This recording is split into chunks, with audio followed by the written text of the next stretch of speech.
श्री वासुदेव देवनानी। माननीय सभापति महोदय, इस सरकार का अंतिम 5वां बजट प्रस्तुत हुआ।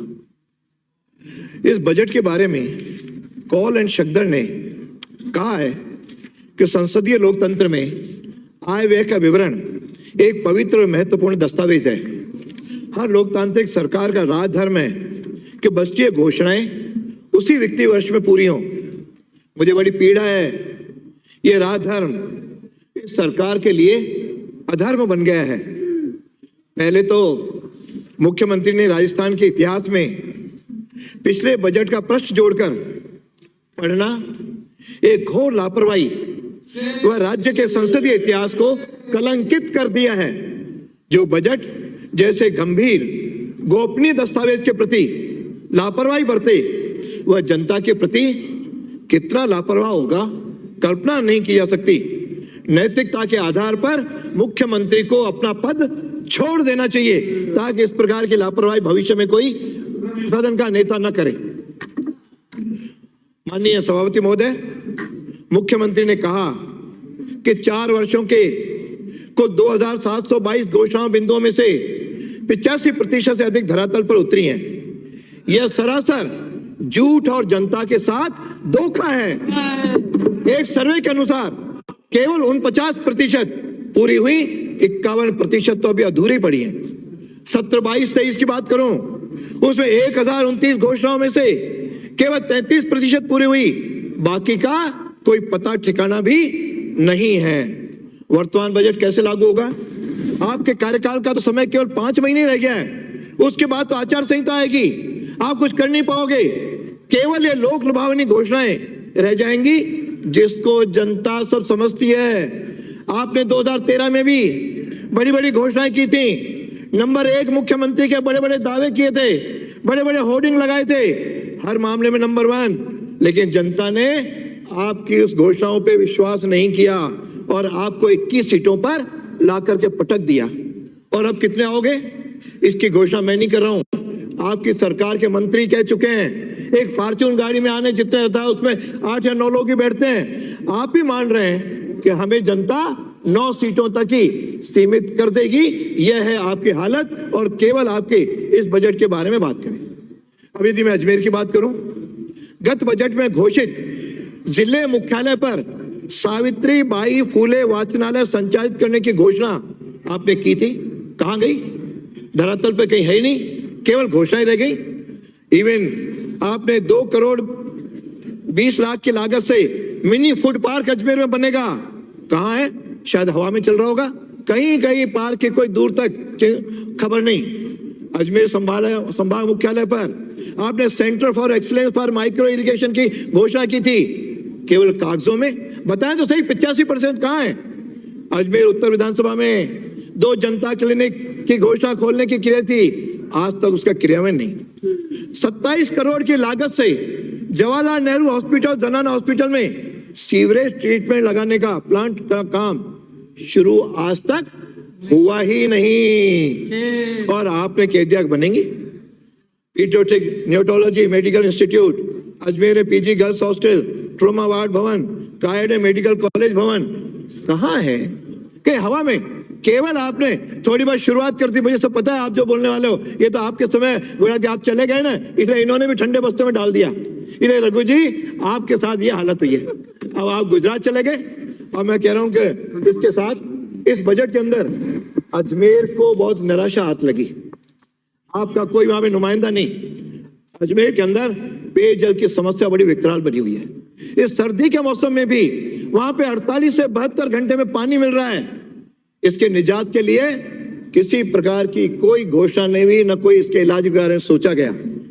हमने इनको कहा बीसलपुर तृतीय फेज क्रियान्वयन का आप प्रारंभ करो, लेकिन केवल अभी तक वो फाइलों में ही चल रही है, उसके क्रियान्वयन का कोई जिक्र नहीं है। नया थाना बनना था कृष्णगंज थाने में के पास में, कोई नया थाना नहीं। प्राथमिक स्वास्थ्य केंद्र 2 उल्लेखित थे, एक भी बना नहीं। एमडीएस यूनिवर्सिटी बिना शिक्षकों के बेहाल हो रही है, उसमें किसी प्रकार की कोई भर्ती का कोई जिक्र नहीं। आखिर अजमेर के साथ इस प्रकार का दोहरापन क्यों कर रहे हैं? क्यों अजमेर की जनता जागरूक है, भारतीय जनता पार्टी के एमएलए को लगातार जिताती है, उसके साथ आप इस प्रकार का दुष्परिणाम, दुष्व्यवहार कर रहे हो, यह सहन जनता नहीं करेगी। आगे आने वाले समय में एक बार और बदला चुका करके और आपका इलाज करेगी। इतना मैं आप लोगों को कहता हूं। आपने यूजर चार्ज अजमेर पे थोप दिया, फिर आगे बढ़ो तो आपने अभी बजट में जयपुर, जोधपुर, उदयपुर में साइंस पार्क सेंटर के 30 करोड़ की घोषणा की, जब अजमेर का साइंस पार्क अभी तक आपने अटका रखा है। केंद्र ने पैसा भेज दिया, लेकिन व्यवहार में इशारा कर रखा है अजमेर मत बनाओ, इसलिए आज तक उस पर कोई कार्रवाई नहीं। आपने विश्वविद्यालय की घोषणा की, अच्छा है, विश्वविद्यालय बनने चाहिए। आपने महात्मा गांधी दिव्यांग विश्वविद्यालय जोधपुर के अंदर, माइनिंग यूनिवर्सिटी कोटा संभाग के अंदर, मारवाड़ मेडिकल यूनिवर्सिटी जोधपुर के अंदर, क्या भाई अजमेर ने आपका क्या बिगाड़ा है? देखिए अजमेर के साथ सौतेला व्यवहार, इसी कारण ही आप लोगों के ये हाल हुए हैं। ये सौतेला व्यवहार अजमेर की जनता बर्दाश्त नहीं करेगी। जब तक चिकित्सा मंत्री थे तब तक थोड़ी बहुत फिर भी अजमेर की सुनवाई होती थी। इनको विदा करने के बाद आज अजमेर बिल्कुल इस प्रकार का नियत था, असहाय हो गया है। मुख्यमंत्री को केवल सपनों में जोधपुर जोधपुर जोधपुर ही दिखाई देता है, बाकी सारा शायद प्रांत इनको दिखाई नहीं देता। ये सारी घोषणाएं तो आपने की, अजमेर को तो आपने कुछ नहीं दिया, लेकिन ये बाकी की भी जो योजना है आखिर लागू कैसे होंगी? आपके पास किसी प्रकार के संसाधन तो है नहीं। राजस्थान कर्ज के अंदर डूब रहा है। 2020-21 के अंदर 4,10,499 करोड़ कर्जा था। 2023-24 के अंदर ये बढ़ करके जो अनुमान है वे 5,79,781.22 करोड़ हो जाएगा। अर्थात प्रति व्यक्ति 1 लाख कर्जे के अंदर जिएगा। जो नया पैदा होने वाला बालक होगा, पैदा होने के दिन ही उसके ऊपर 1 लाख का कर्जा हो जाएगा। परिवार के ऊपर लगभग 4 लाख का कर्जा। इस तरह कर्जा लेते जाओ, लोगों में लोक लुभावनी घोषणा किए जाओ। आपका सकल राजकीय घाटा भी लगातार बढ़ रहा है। 20-21 के अंदर 59,375 करोड़ था और 23-24 के अंदर बढ़ करके 62,771.92 करोड़। इधर राजकीय घाटा, उधर कर्जा, और फिर भी राजस्व प्राप्ति के लक्ष्य लिए किसी प्रकार की कोई आगे व्यवस्था नहीं। केवल घोषणा लागू करोगे कैसे? कितना जनता को भ्रमित करोगे? ये हालत तब है जब केंद्रीय करों का अंश लगातार आपको अनुदान बढ़ रहा है। आपको 20-21 से मिला 35,551 करोड़, 21-22 से मिला 54,000 करोड़ और 22-23 से मिला 57,230 करोड़। 2023-24 में 61,552.47 करोड़। फिर भी दो केंद्र को गाली, मोदी जी को दो गाली, और इस गाली देने से केंद्र तो अनुदान बढ़ा रहा है। जरा कुछ तो सोचो, लेकिन इनमें सोचने के है ही नहीं। और उल्टा रात दिन केवल एक ही खिलाफ है, अड्डानी से प्यार, राहुल द्वारा गाली। यानी अड्डानी जी को रात दिन हमारे अशोक गहलोत साहब तो प्यार करेंगे और राहुल गांधी उसको गालियां देते रहेंगे। अरे बताओ तो सही माननीय गहलोत साहब, हाँ हो किसके साथ? राहुल के साथ हो या अड्डानी के साथ हो? गाली नहीं निकाली सभापति महोदय, क्या ये गाली नहीं निकाली। पूछना चाह रहा हूँ, जो सदस्य नहीं है उनके बारे में कोई बोलने का नहीं है भाई। बोला ये उनके बारे में थोड़ी बोल रहा हूँ। आपका प्यार है कि नहीं? आपके फोटो है मेरे पास, आप बात कर रहे थे। अब उनके साथ आप उनको निकाली। राहुल गांधी जी ने उनकी पोल खोली है। साथ प्यार क्यों? और अड्डानी के साथ तो बता, घोषणा करो। माननीय सदस्य बजट, ये इंटरप्ट करेंगे, मुझे उतना टाइम बढ़ाना पड़ेगा। माननीय सदस्य बजट आप ये धमकाना नहीं चलेगा मंत्री महोदय। माननीय सदस्य बोलूंगा, आप इधर देखिए तो बजट पर बोलिए। ये बजट पर वाद विवाद है, प्लीज। दो मंत्री एक बेचारे निरीह और सज्जन आदमी को धमका रहे हैं। भोले भाले अजमेर से आने वाले झूठी बात। मैं दबाव में नहीं आऊंगा। अड्डानी के भक्त क्यों बनते हो? आपने शिक्षा मंत्री रहते क्या क्या किया था सबको पता है। अड्डानी के बारे में बोल रहा हूँ तो देवनानी को धमका रहे हो, ये कैसे चलेगा? माननीय सभापति महोदय, आपने कहा ये बजट युवाओं को समर्पित होगा। यह युवाओं के साथ सरासर धोखा है। आपने दावा किया युवाओं को समर्पित तो करेंगे, और इस अनुसार आपने बजट के पेज 5 पर लिखा, युवाओं का प्रज्वलित मस्तिष्क धरती पर सबसे शक्तिशाली संसाधन है। मेरा विश्वास है यदि युवा शक्ति को सही दिशा दी जाए तो ये मानवता की चुनौतियों का सामना कर शांति व स्मृति के साथ नए समाज का निर्माण कर सकती है। स्लोगन बहुत अच्छा है, सुनने में और बोलने में बड़ा अच्छा लगता है, लेकिन सरकार के आक्रमणता के कारण गत 4 वर्षों में 16 परीक्षाओं के पेपर लीक हुए, 70 लाख बच्चों के साथ जीवन के साथ खिलवाड़ हुआ। आज तक उस पर कोई कार्रवाई नहीं, कानून पास हुआ, आज तक जारोली से आपने कभी पूछताछ नहीं की। अरे उस जिसने कहा कि राजनीतिक संरक्षण के बिना पेपर लीक नहीं हो सकता, अरे उसको बुला के पूछताछ तो करो। केवल कानून बनाओगे। एसओजी लगातार आपके दबाव में है कि उसके तार पूरी तरह ठेठ मंत्रियों तक, बड़े उच्च अधिकारियों तक जा रहे हैं और आज तक कुछ भी उस पर कार्रवाई नहीं हुई। इसका एक उदाहरण देता हूं। अभी सेकंड ग्रेड के 4 पेपर आउट हुए, 339 प्रश्न मिले, जबकि एफआईआर में केवल 30 प्रश्नों का जिक्र किया है। क्यों भाई, ये दाल में काला है या पूरी दाल ही काली है, ये तो बताओ। लेकिन इस प्रकार के व्यवहार और सारे सरगना फरार, लेकिन फिर भी किस प्रकार नहीं, कारण एक ही है कि राजनीतिक संरक्षण उच्च स्तर की भागीदारिता के कारण आज अपराधियों के हौसले बुलंद हैं। ये आज तक कितनों को पकड़ा, इनको कुछ पता नहीं। और युवाओं के लिए आप रोजगार देंगे, क्या रोजगार दिया भाई? आज देश में बेरोजगारी की दर 8.3% है, राजस्थान में बेरोजगारी की दर 28.5% है। इतनी होने के बाद भी केवल युवाओं के बारे में कुछ सोचना नहीं। युवा नीति लाएंगे, अरे नीति में 5 महीने में तो आपकी नीति का दस्तावेज तक नहीं आ पाएगा। क्यों युवाओं के लिए युवा नीति की बात करते हो? नौकरियां नहीं, बेरोजगारी भत्ता नहीं।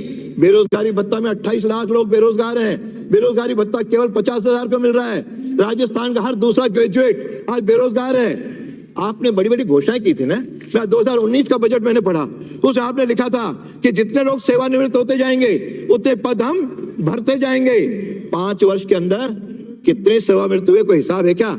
मेरे अनुमान के अनुसार लगभग 3 लाख लोग सेवानिवृत्त हुए और आपने भरे कितने?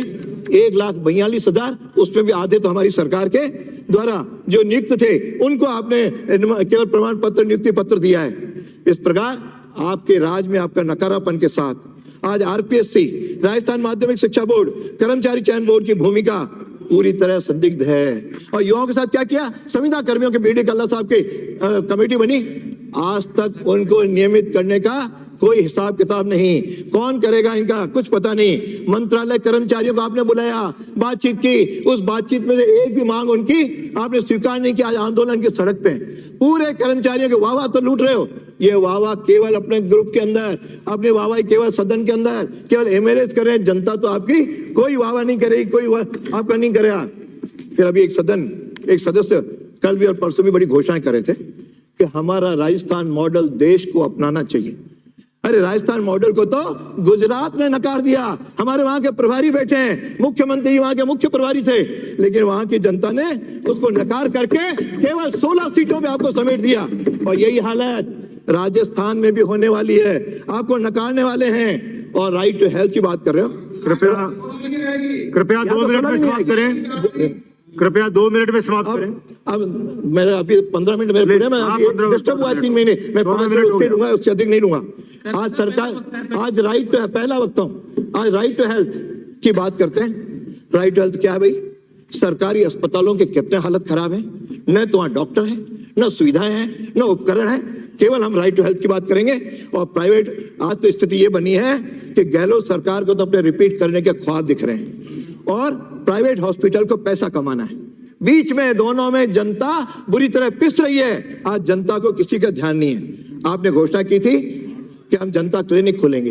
राजस्थान में केवल घोषणा के घोषणा, इक्का दुक्का कहीं 10-12 कहीं खुल गए, हर जगह खुलने थे, कहीं का विचार नहीं। और सरकारी अस्पतालों की हालत तो ऐसे है, पूरे वेंटिलेटर पर है। आप चाहते हो प्राइवेट अस्पताल डंडे के जोर पर गरीबों का इलाज? मैं आज भी कह रहा हूं, नहीं करेंगे। आप करोड़ों खर्च किए हैं उन्होंने, रियायती दर फ्री इलाज क्यों करेंगे? आरजीएचएस और चिरंजीवी सरकार, चिरंजीवी योजना, मात्र 1700 रुपए आप उनको देने वाले हैं, जिससे भोजन भी सम्मिलित है। इसमें केंद्र की योजना भी सम्मिलित है, केंद्र का आयुष्मान भी उसी में है।